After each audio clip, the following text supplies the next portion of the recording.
Well, it's a windy morning in a place called Vacaville, California, home to Travis Air Force Base, and we are waiting for something I'm still not completely certain will happen, and that is Spencer's release from quarantine, his second quarantine.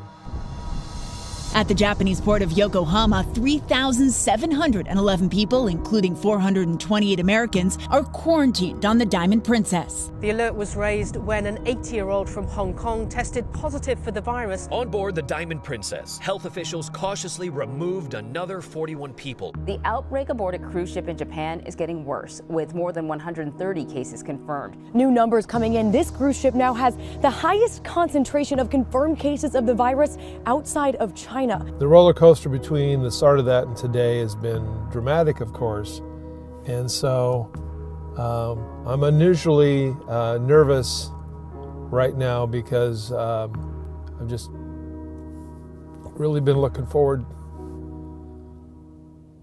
to seeing him. Sorry.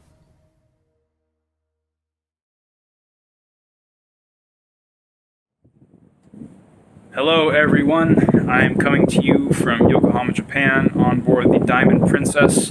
I'm here with three of my friends, all of whom are getting our master's degrees in northern China. And the thing that I was most excited about the cruise was just to have time to do nothing, which is a little ironic considering I've now spent almost a month in quarantine. On the 2nd of February, it was around 6 or 7. And then they came over the intercom and said, hey, just so you know, there was a guy who got off in Hong Kong who's been confirmed positive for the coronavirus. Stay tuned for updates. On the 5th, they came and said, hey, you had 10 cases that were positive. You're under a 14-day quarantine. And that was early in the morning. I know this is not ideal. However, I know that once again, I can count on your understanding and support to make this journey on board as smooth and comfortable as possible for everyone. I think initially I thought that 14-day quarantine meant, okay, we're going to be stuck on the boat for 14 days, but that we could move around freely on the boat.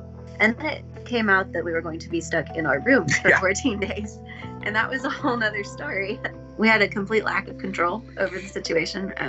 There was nothing we could do, and there was no one we could call that would be able to give us information. Further to my previous announcement, we have now been advised that the number of cases has reduced from 66 to 65, of which 5 were crew members.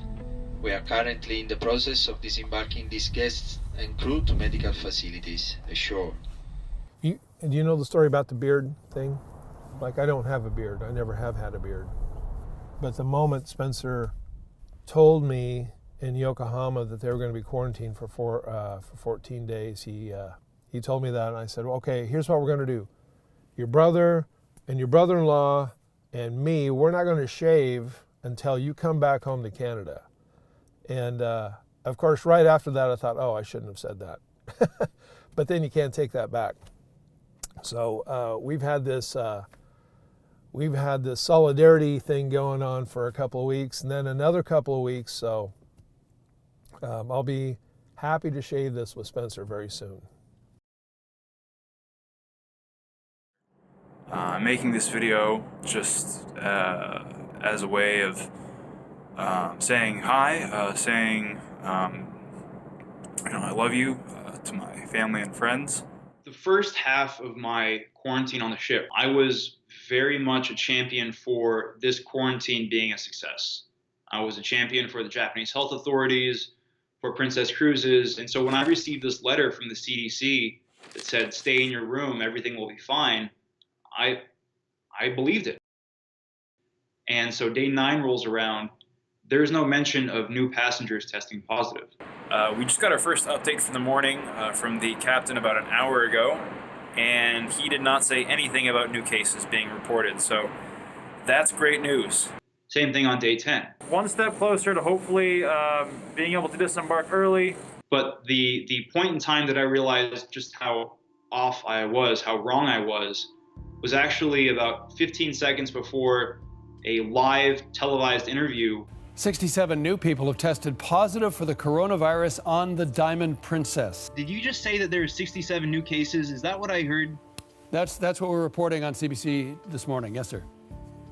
Okay, I have not even been made aware of that. 285, that's the number. And it was in that moment, and then after the interview, as I was able to process it, that I realized Diamond Princess, or Princess Cruises rather, had changed their strategy. We want to be as transparent as possible, so we're sharing what we know at this time for both our guests and our team. To trying to avoid creating a panic and actually hiding that information from us. I've spent all day today and yesterday thinking that there were no new cases. Just thinking out loud right now, I'm wondering if this quarantine is actually working on the ship. I personally felt betrayed in that moment. There was no doubt about it. You didn't need to have to tell you how many are sick. You could just count the ambulances. I'd go out and count 20 ambulances, 30 ambulances. These numbers are going very much in the wrong direction. In the early days of the quarantine on the ship, we kept saying, we're not safe here. Something is wrong. I sent a little Facebook message to a friend of mine, a major news producer in New York, and said, guess where we are? I started a Reddit post, which gained a huge following, and then thus we got a huge following in the media with that. And then just a lot of interviews, really. Yeah. Kind of trying to advocate for our situation and for everybody else. We stayed really busy on the cruise ship doing media and telling the story as we saw it. We're healthy. We want to go home now safely. The whole thing is, here we are quarantined, healthy people and sick people in the same location. I think that whole idea that that's how you're supposed to do quarantine is crazy. Hundreds of Americans who have been quarantined for 2 weeks aboard a cruise ship because of coronavirus are ready to head home. A convoy of buses took passengers from the Diamond Princess to chartered flights that will take them back to the U.S. So when we learned from the U.S. Embassy that he was going to be evacuated and he'd finally get off that ship, I told Spencer, let's have it. We can't have a toast, but let's have a toast over WeChat. So that's what we did. That was my place in Vancouver.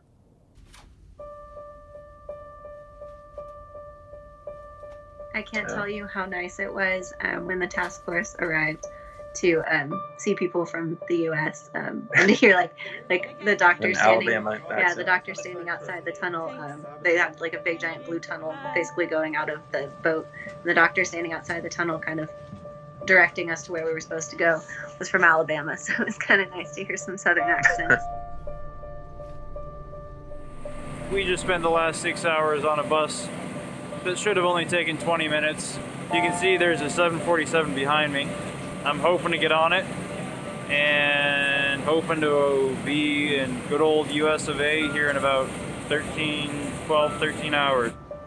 So can you imagine this guy saying, be calm, everything's fine, don't worry about it, you're safe, but I'm just going to wear this outfit. You know, nothing to see here. It's surreal. There he is.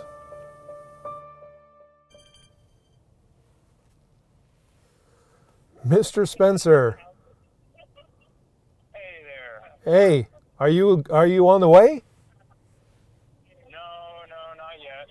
Of course, it's. The buses all just pulled up, though. We've just been standing in line for the last 45 minutes, but three big buses just pulled up. So I'm guessing these are all going to the different airports, and we're going to get in the van after everybody gets on the buses. But they're along with all the buses, a bunch of like Marshalls and like Suburbans and Tahoes just pulled up, and a bunch of police cars. So it's on its way. It's going to start happening. I'm about 10 feet, 15 feet away from the quarantine fence. So I'll send you a text when I officially get out, and then I'll give you a call when we're on the way. I'm on the bus. Haven't started moving yet, but hopefully soon. That was as of 2 minutes ago. And just like in Yokohama, hopefully it's not a 5-hour wait again.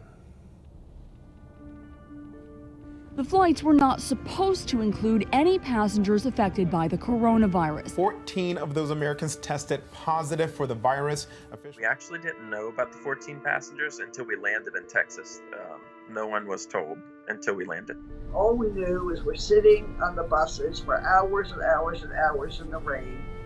On the tarmac, the planes are ahead of us and we don't know why we're stuck there. The State Department had knowingly put 14 people on those planes that had already tested positive. You know, going back to the moment that I found out that Princess Cruises was keeping information from me, it was the exact same feeling, realizing that the State Department kept that information from not only myself, but every other passenger on that plane. But what kind of concerned us the most is that we weren't really given an option.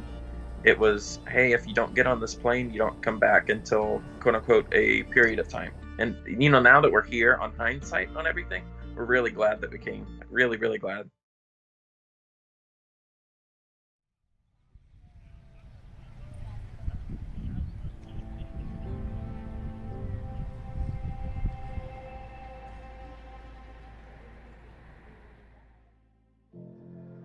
When I first got to this motel room, it was hot.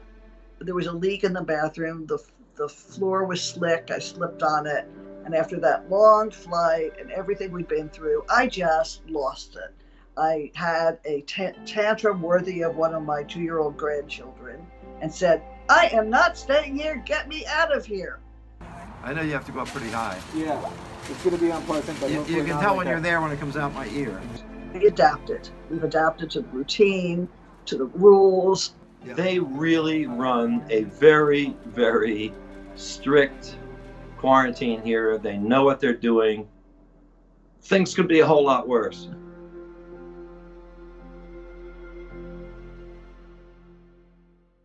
There's so many little things that you take for granted, like the fact that you can just walk out your door and go somewhere that you want to go.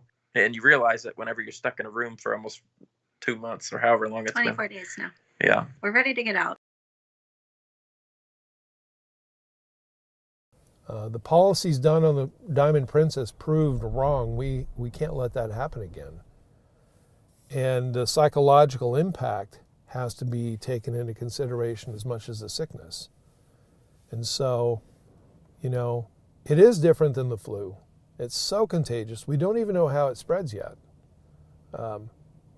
711 people on that ship got sick, and they just let it continue and continue and continue. It's like walking through a landmine field and just hoping you don't step on a landmine. So, yeah, it was very different than the flu, to say the least. I was speaking with my sister maybe 3 or 4 days ago, and she said, Spencer, when was the last time you were given a hug? When was the last time someone hugged you? It just made me realize how much value there is in having that close contact with the ones that you love, how much value that brings to my life. Oh, he says we're here. Okay. Okay, that is unbelievable. Where are you at? Because we're here too, but obviously not where you are. He says he's by a Walmart and Columbia Sportswear or something. So, let's go. Let's roll. There it is, right there. Ha ha.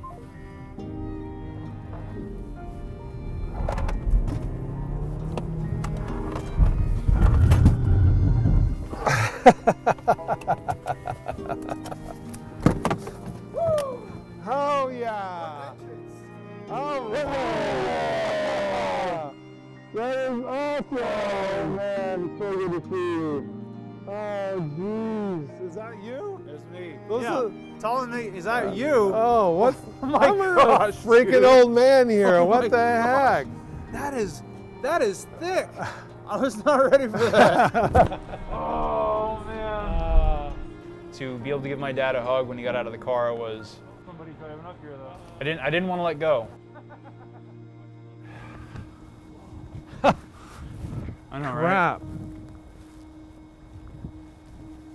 We're gonna have a toast soon. We're gonna have a toast soon.